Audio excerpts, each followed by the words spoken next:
Dans tout ce que nous faisons, là, dans tout ce que nous entreprenons, essayons de rester fidèles à la volonté de Dieu. Même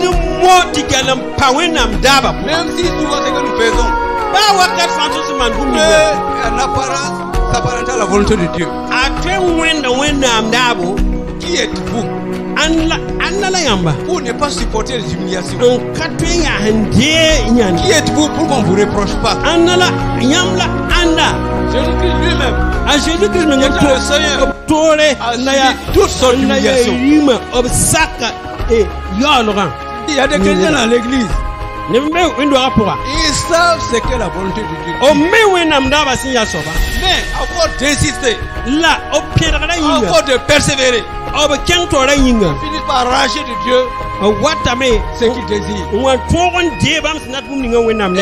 croient, ils sont convaincus que c'est la bénédiction de Dieu. En réalité, ce n'est pas la bénédiction de Dieu.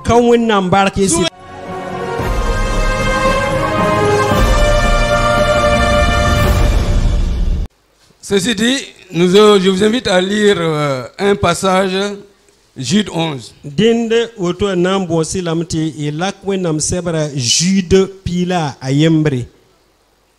Malheur à eux car ils ont suivi la voie de Caïn. Ils se sont jetés pour un salaire dans l'égarement de Balaam. Ils se sont perdus par la révolte de Corée.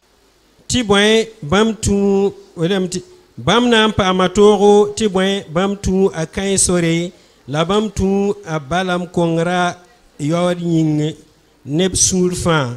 Labam sama a kore qui sera pour. Gloire à Dieu. Dans un monde où les pièges de l'ennemi sont aux portes de nos églises, pour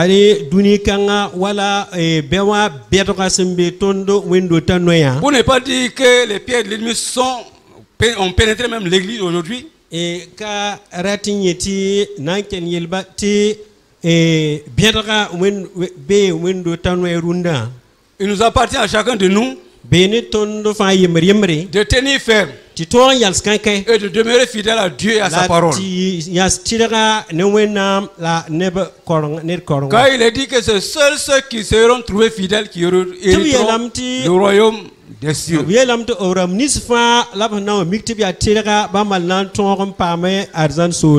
Et pour pouvoir tenir ferme et demeurer fidèle, il nous faut défricher nos cœurs. Il nous faut éviter le chemin du rétrograde. D'où notre thème du jour. Défrichons nos cœurs. Et évitons le chemin du rétrograde. Le développement de notre thème va s'articuler autour des 3 points principaux que sont le faux chemin ou la voie de Caïn, la fausse vérité ou l'erreur de Balaam, la fausse vie ou la mort de Corée.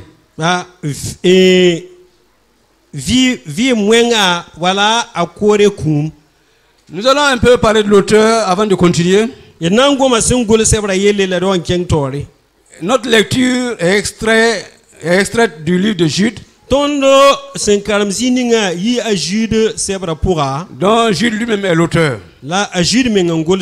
C'est un homme pétri d'humilité et de simplicité.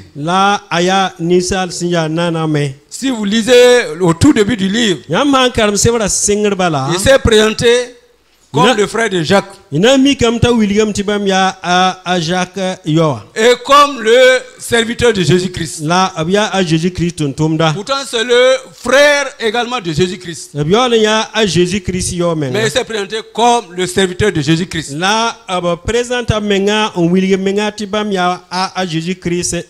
En fait, dans la version grecque, le mot serviteur est traduit par le mot doulos qui veut dire esclave.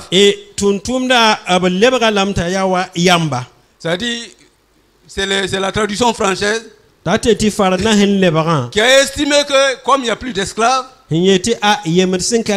Nous allons mettre le mot serviteur en lieu et place du mot esclave.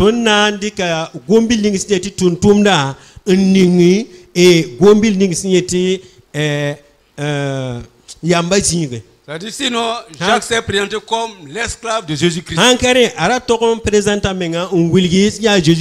C'est vraiment un homme plein d'humilité. Également un homme plein de simplicité. Je disais donc notre thème du jour.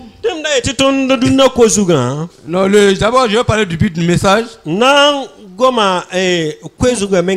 Pourquoi ce message? Vous savez, le dimanche passé, on a eu droit à 3 avertissements. Le premier avertissement est venu de la chorale des petits-enfants. La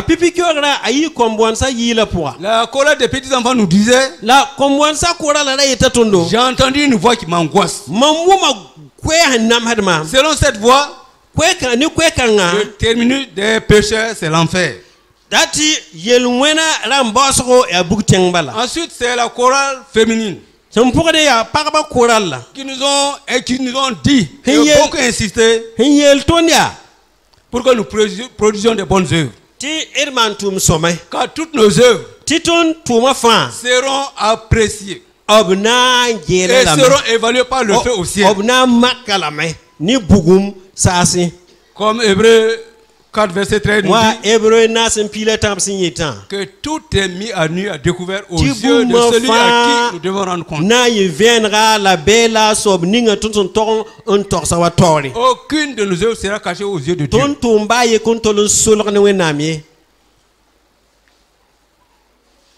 Ensuite, le troisième avertissement est venu du pasteur lui-même. Donc, toute la prédication était centrée sur la nécessité de rechercher la paix. La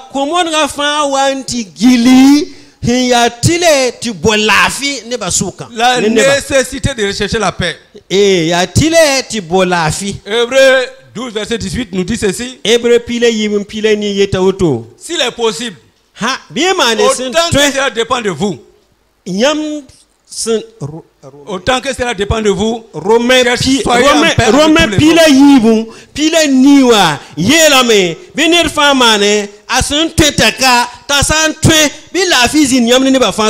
Ensuite, sa prédication était centrée sur la nécessité de chercher à faire la volonté de Dieu.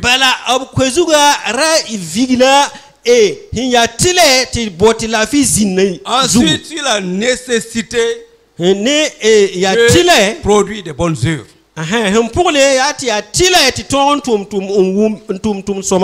À propos, Matthieu 5, verset 16 nous dit que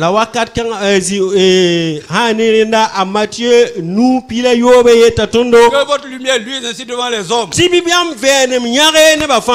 les hommes voient vos bonnes œuvres et qu'ils glorifient le nom de notre Père qui est aux cieux.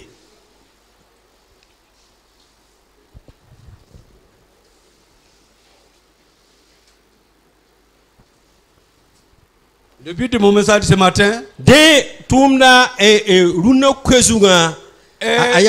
de vous avertir et toujours vous avertir des dangers de l'ennemi.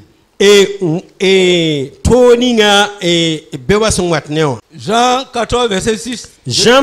Jésus lui-même fait la déclaration suivante: je suis le chemin, je suis la vérité, je suis la vie. C'est-à-dire que Jésus doit être notre chemin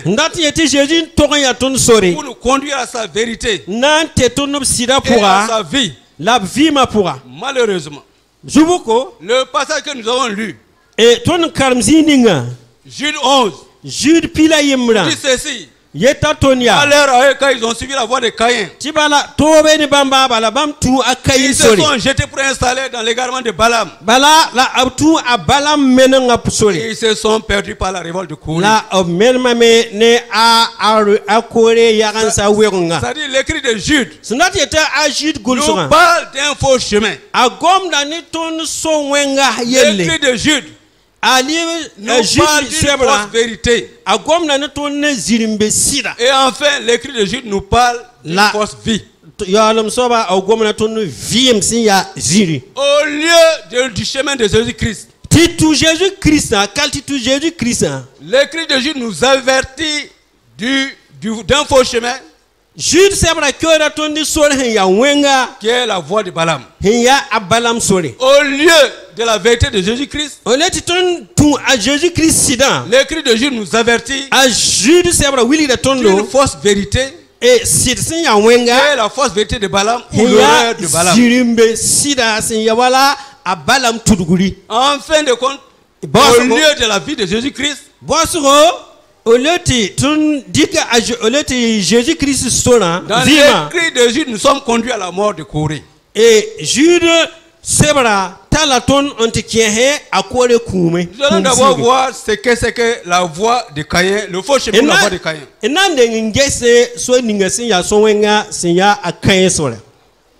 Dans Genèse 4, verset 1 à 7, on nous dit que Abel connut sa femme Ève, ou du moins Adam connut sa femme Ève. Elle conçut et enfanta un enfant qu'ils ont nommé Caïn. Ensuite, ils ont eu un deuxième enfant qu'ils ont donné le nom d'Abel. Les deux enfants ont commencé à grandir avec eux. Et ensuite, on nous dit qu'un jour, tous les deux ont décidé d'offrir des offrandes à Dieu, de faire des sacrifices à Dieu. Abel était éleveur. Et Caïn était cultivateur. On nous dit que Caïn a fait sacrifice des produits de la terre. Mais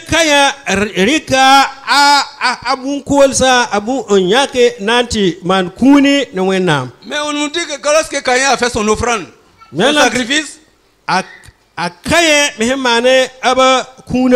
son sacrifice n'a pas été agréé par Dieu.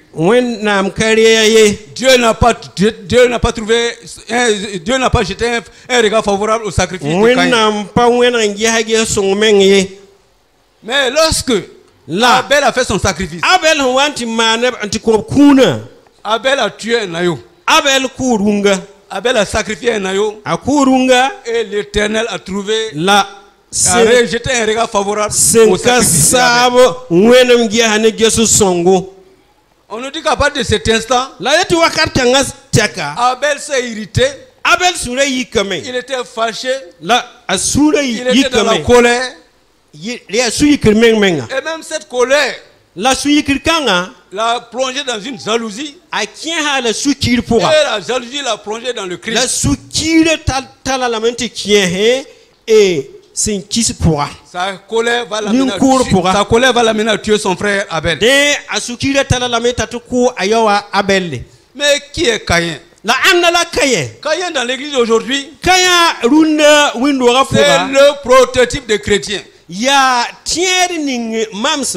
Le prototype de chrétien, toujours apte à faire sa propre volonté et non celle de Dieu. Pourquoi nous disons cela? Parce que Caïn, il savait très bien ce qu'il devait faire. Mais il a opté de faire ce qu'il veut faire. Caïn savait qu'il ne devait pas offrir en sacrifice les produits du sol à Dieu. Parce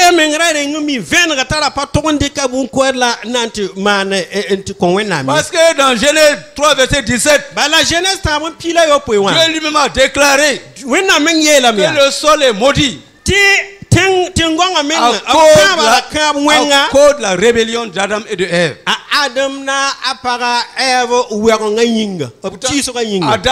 Caïn le savait très bien. Il ne devait pas prendre les produits d'un sol maudit pour offrir un sacrifice à Dieu. Donc Caïn, c'est le prototype de chrétien. Dans l'église qui sait ce qu'il doit faire pour la volonté de Dieu et qui fait sa propre volonté. Bien nombreux sont ceux-là qui dans l'église brave les passions de la jeunesse.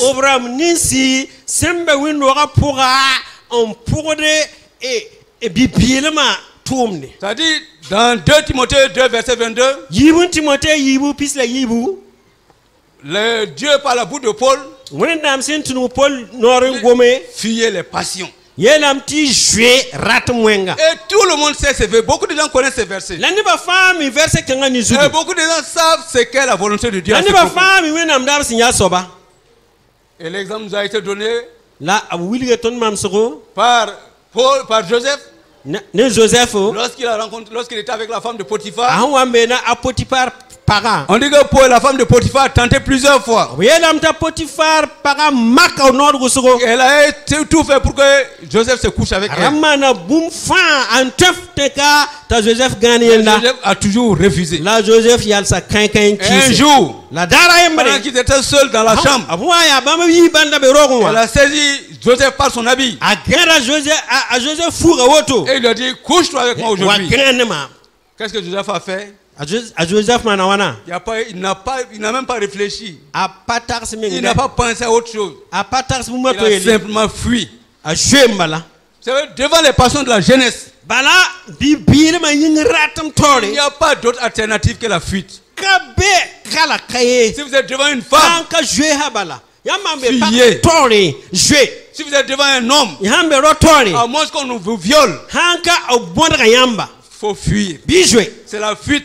La seule alternative donnée par Dieu. Beaucoup de gens connaissent ça. Mais il temps de braver cela. Souvent il se dit non, moi cela ne peut pas m'arriver. Moi je vais essayer. Finalement il tombe dans le péché. Et ils deviennent comme Abel. Comme Caïn. Ils deviennent comme Caïn.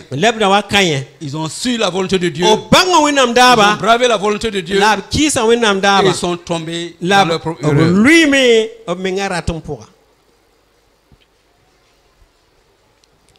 Nombreux sont ceux qui ont décidé également de la gestion de leur dîme. À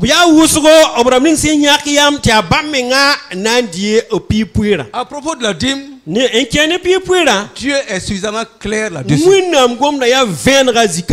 Je vous invite à lire Deutéronome 12, verset 13 à 14. Jérémie peut nous lire. Ou du moins quelqu'un peut nous lire. Deutéronome 12, verset 13 à 14. On dit aux enfants d'Israël, vous n'êtes pas libre de faire le sacrifice n'importe où. Et dans le Nouveau Testament, Paul nous dit que vous devez nourrir celui-là qui donne la nourriture à vos âmes. Ça veut dire que votre dîme doit être déposée dans l'église où vous recevez chaque jour la parole de Dieu. Il n'est pas normal aujourd'hui que quelqu'un se déplace avec sa dîme pour aller la déposer là où il veut. Sous le fallacieux prétexte que lui la compassion d'un tel pasteur.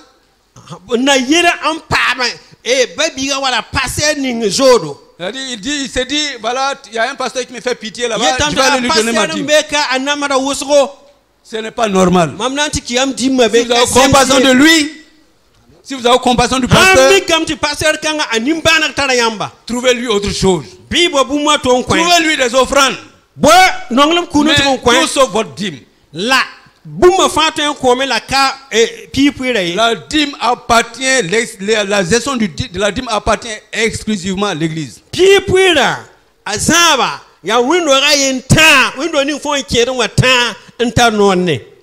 Dans tout ce que nous faisons, dans tout ce que nous entreprenons, essayons de rester fidèles à la volonté de Dieu. Même si souvent ce que nous faisons peut en apparence s'apparenter à la volonté de Dieu. On raconte l'histoire d'un jeune C'est-à-dire, il était le Benjamin de la famille. Son grand frère était professeur de CG. Donc chaque fois il allait rendre visite à son grand frère. Lui il avait eu la grâce de rencontrer Christ comme son sauveur, son Seigneur personnel. Et son frère n'était pas encore converti. Voilà. Donc finalement chaque jour il partait. Et il insistait auprès de son frère pour que son frère se donne à Christ.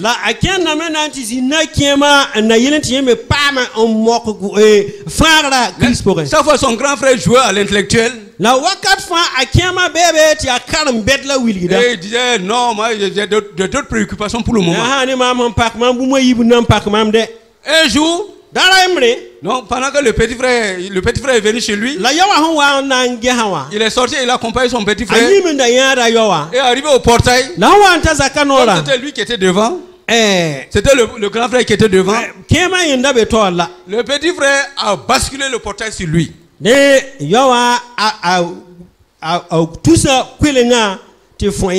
il est tombé. Quand il est tombé, le petit frère a sauté sur lui. Il a saisi par le col. Il a commencé à le tabasser. Vas-tu te donner à Dieu? Vas-tu te donner à Dieu? Vas-tu te donner à Dieu? Comme le grand frère pensait que son petit frère était devenu fou. Il a dit oui, je vais donner ma vie à Christ. Et finalement, le petit frère l'a lâché. Et il a pris la fuite. On nous dit quelques temps après, le grand frère effectivement s'est donné à Christ. Mais vous savez, ça c'est pas la bonne manière de chercher la conversion de quelqu'un. C'est vrai qu'il a la volonté de faire la volonté de Dieu. La volonté de Dieu nous dit que tous les hommes doivent être sauvés. Et que tous doivent parvenir à la connaissance de la vérité. Et que la vérité c'est qu'il n'y a qu'un seul Dieu et un seul médiateur entre Dieu et les hommes. Jésus-Christ. Il y a rançon pour le salut de tous. Nous le disons ce matin. Si vous êtes dans la salle et que vous n'avez pas encore donné votre vie à Christ, sachez que ce n'est pas un hasard si vous êtes là ce matin. Ce n'est pas un hasard si vous avez entendu cette parole. Il n'y a pas deux médiateurs. Il n'y a pas trois médiateurs. Il n'y a qu'un seul médiateur. Donc ce matin, si tu es là, ce n'est pas un fait de hasard. Il n'y a pas deux intermédiaires. Il n'y a qu'un seul intermédiaire entre Dieu et les hommes. Jésus-Christ. Ensuite, nous disons que Caïn, c'est le prototype des chrétiens, toujours prêt à rejeter les reproches ou toute autre sanction.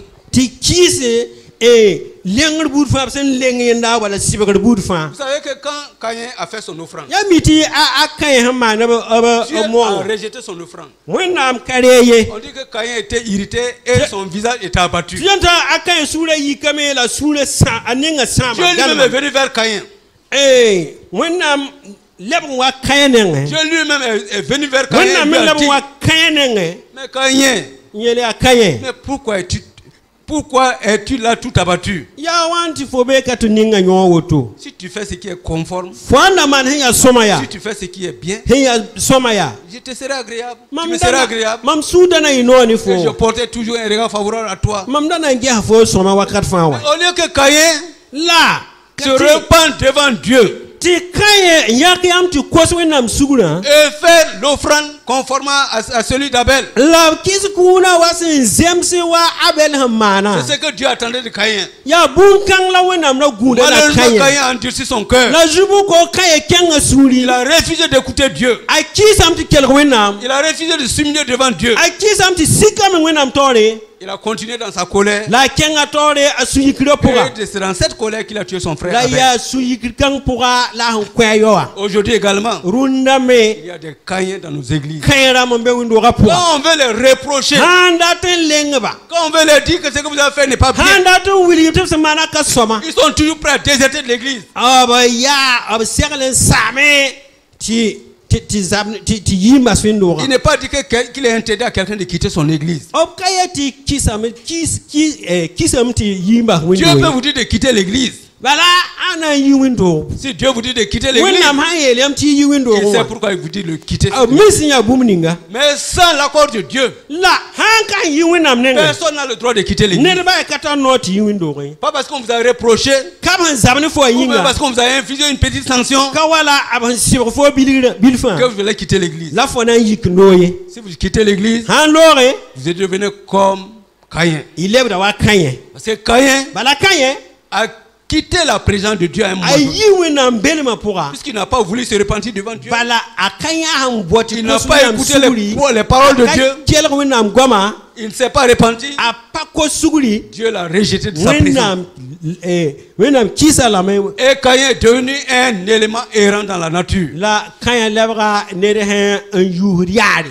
Quand vous aussi vous refusez Reyaman torme les reproches, et un tordre sarlera. quand vous rejetez les reproches de votre conducteur spirituel, Abhan lenga yam tiam kisi quand wala. vous rejetez la sanction Nam han kisi sibra. et vous quittez l'église, Un jemba windora. devenez comme Caïn. Yam lebra wa kanye. Devenez comme un élément errant. Lebra wa net hen yane. Là où vous allez également aller. Yam nan ken zininga. Si certainement Dieu ne va pas vous conduire dans une église, vous allez aller dans l'église de votre choix.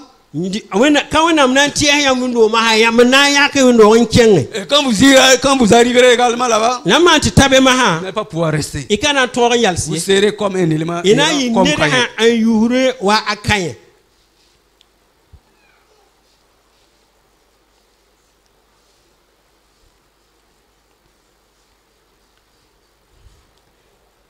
Nous avons donc beaucoup de frères Tara e babi wusgo.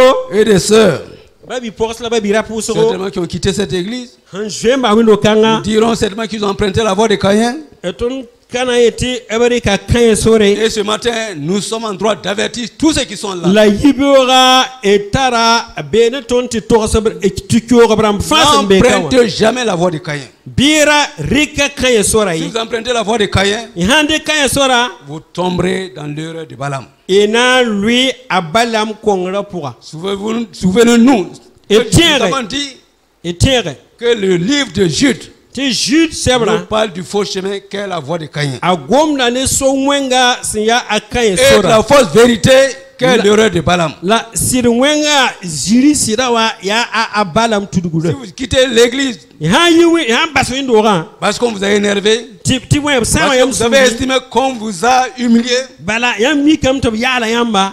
vous allez finir comme Caïn. Ina wa baha wa kanye. Parce qu'en réalité, Bala sida. quand on réfléchit, Han taxi. qui êtes-vous Anla yamba. pour ne pas supporter les humiliations? Un katwen ya hande nyandi. Qui êtes-vous pour qu'on ne vous reproche pas? Anala yamla anda. Jésus-Christ lui-même A Jésus-Christ me Qui était le Seigneur, tore a na subi ya toutes sortes d'humiliations. rima obsaka e yolran. Si nous nous mettons à la place du Seigneur Jésus-Christ, Ton ha ningir menga Jésus-Christ. nous allons voir que nous sommes absolument ton rien na mi kam ton he ya soba. et que nous devons tout accepter. La ton toron sakafan. Que Dieu nous bénisse. Me wenam ningir fa baraka. Donc maintenant nous allons voir la fausse vérité ou l'erreur de Balaam. De enan ken gesa jiri sida. La sida ya jiri. Voilà abalam Quand vous devenez comme Caïn, Balam ha lebwa kanye. forcément la voie de Caïn vous conduira dans l'erreur de Balaam. Tile akaya sora ananta la yam ti tukuntu abalam tudugure pour. La lettre du Seigneur adressée à l'église de Pergame, dans Apocalypse 2:14, Wilgir sebra yibu pila nasa wenda sen on gol sebra on ko église et Éphèse windora. nous fournit un bref récit, Yen wilgira ton bum kwera. non seulement de la vie de Balaam, Abalam vi masi ya mais kwera. également de la doctrine de Balaam. La adopt abalam korongo. Il est dit ceci là dans l'Apocalypse 2:14. Bien la beya. Wilgiri yibu pila nasa ya. Mais j'ai quelque chose contre toi. La kwening mam sen tarne fo. Ce que j'ai c'est que tu as des gens attachés à la doctrine de Balaam. Yati nebembe yam suka lueni Balaam korongo. Qui a enseigné à Balak. Lueni Balaam korongo. Qui a enseigné à Balak de mettre une pierre d'achoppement devant les fils d'Israël. Pour qu'ils mangeaient les viandes sacrifiées.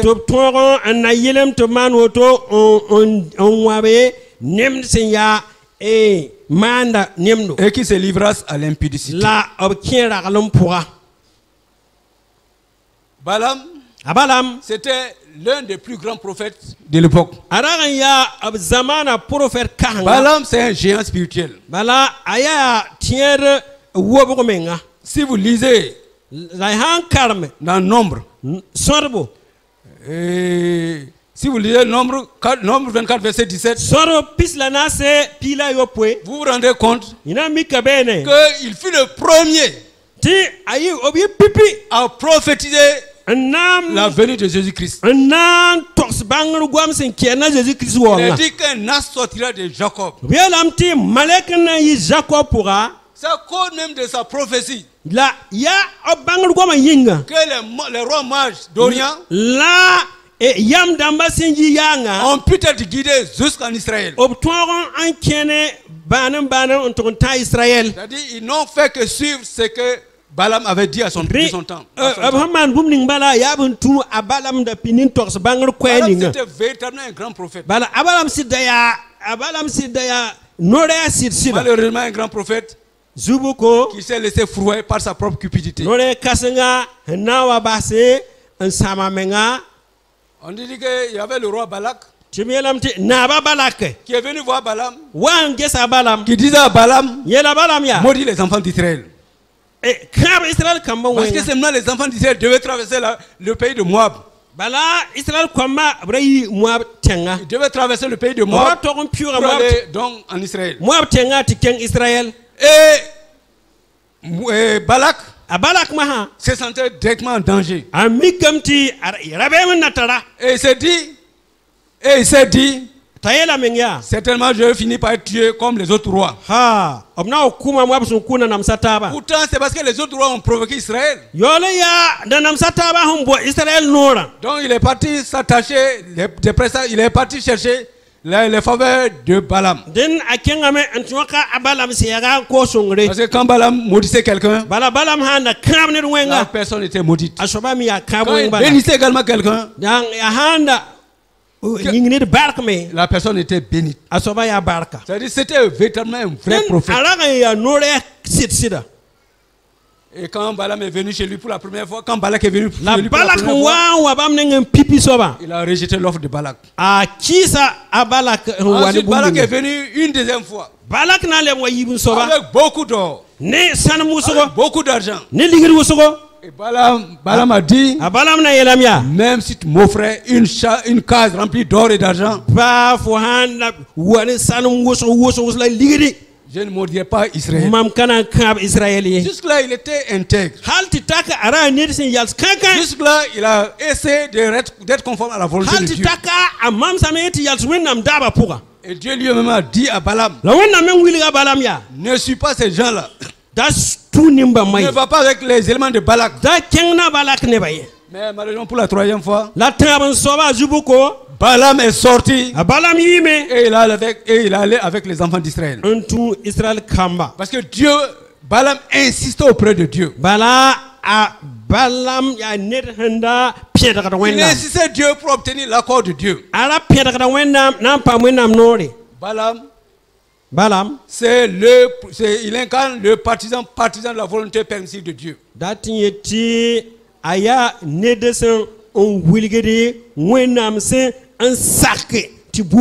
il y a des chrétiens dans l'église.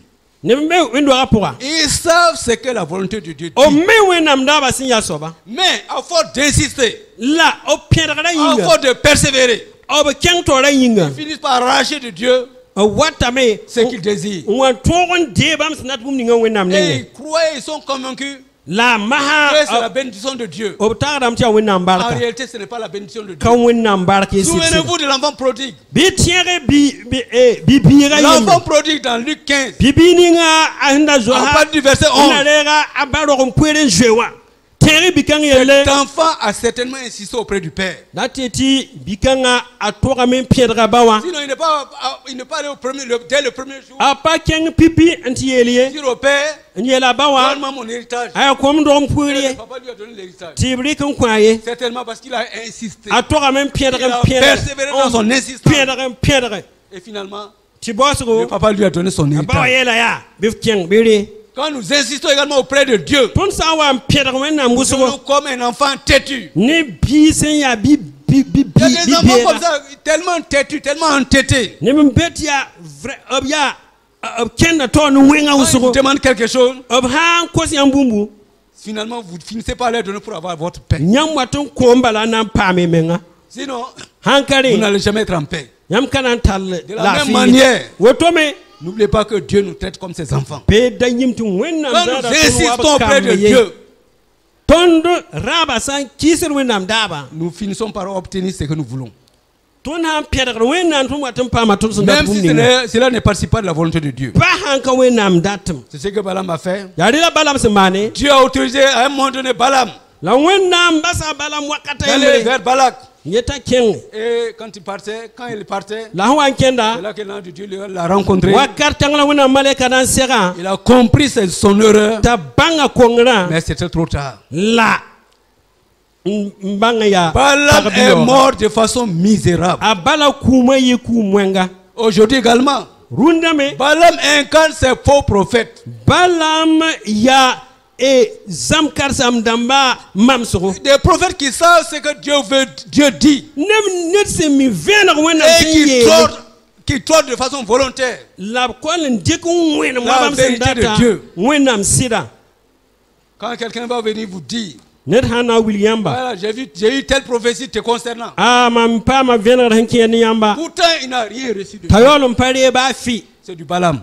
Et aujourd'hui, ils sont tellement nombreux à cause de leur cupidité. Quand vous arrivez, c'est de parler en langue au hasard. Et ensuite, on vous dit, voici, j'ai vu une clé. C'est-à-dire, toujours les mêmes choses reviennent. Les partisans de l'évangile de prospérité.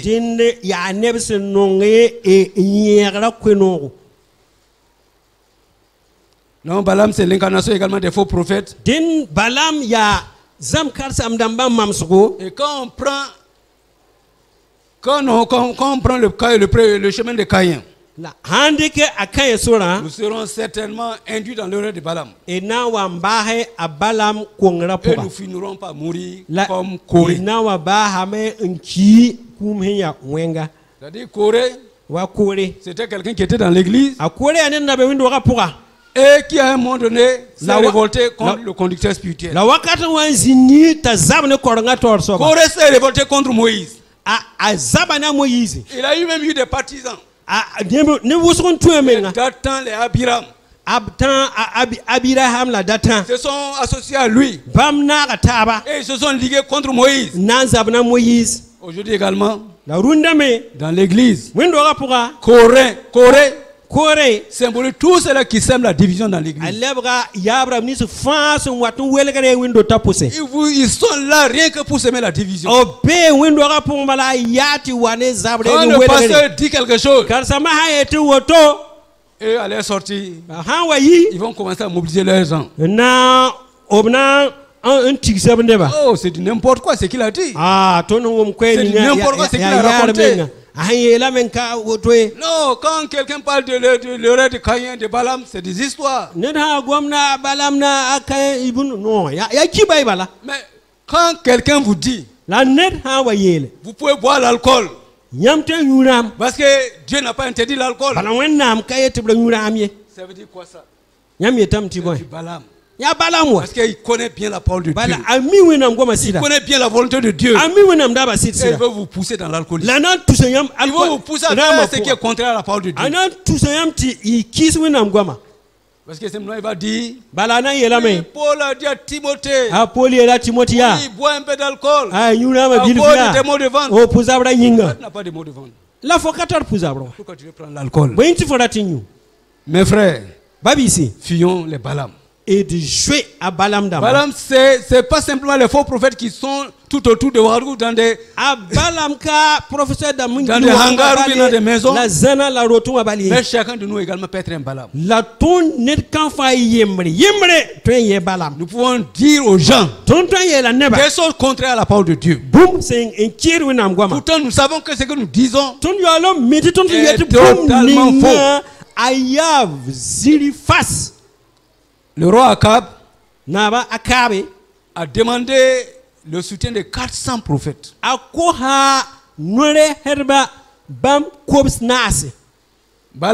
Akab, il était dans l'église. Il était parmi les enfants d'Israël. Il était même le roi. Il savait très bien la volonté de Dieu. Parce que Michel est venu dire à Akab. Voilà, telle est la volonté de Dieu. Mais comme la volonté de Dieu ne plaisait pas à Akab, Akab est parti louer les services de 400 prophètes. Et les 400 prophètes sont venus. On lui a dit ce qu'il voulait entendre. Faisons attention. Si nous connaissons la volonté de Dieu et nous cherchons à entendre autre chose que la volonté de Dieu, c'est la vérité de Dieu. Vous connaissez la volonté de Dieu. Et vous évertuez à rechercher le contraire. Dieu sera derrière vous. Dieu va permettre que votre volonté s'accomplisse. Que votre volonté va s'accomplir. Malheureusement, c'est pour votre malheur.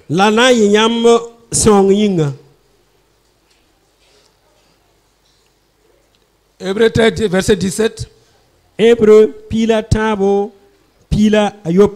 Obéissez à vos conducteurs spirituels. Ayez pour eux de la déférence. Car ils veillent sur vos âmes comme en devant rendre compte.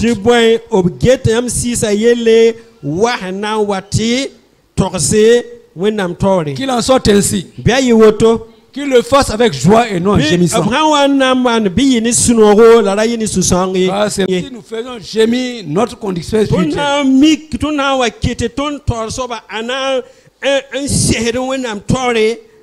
Nous attirons une malédiction sur nous. La voie de Corée conduit à la mort. C'est effectivement Corée va se dresser contre Moïse. Et Dieu lui-même interviendra. Et Corée et tous les hommes qui étaient avec lui vont être engloutis vivants par le sol. Donc faisons attention. Ne jouons pas au Corée dans notre église. Cherchons à faire tout ce qui est conforme à la volonté de Dieu.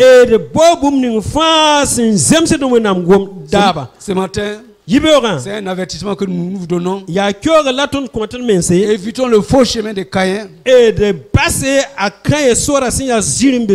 Évitons également l'erreur de Balaam. Fuyons toute espèce de révolte au sein de l'église.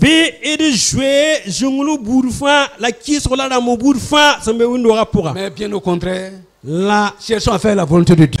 À toi la gloire, ô ressuscité.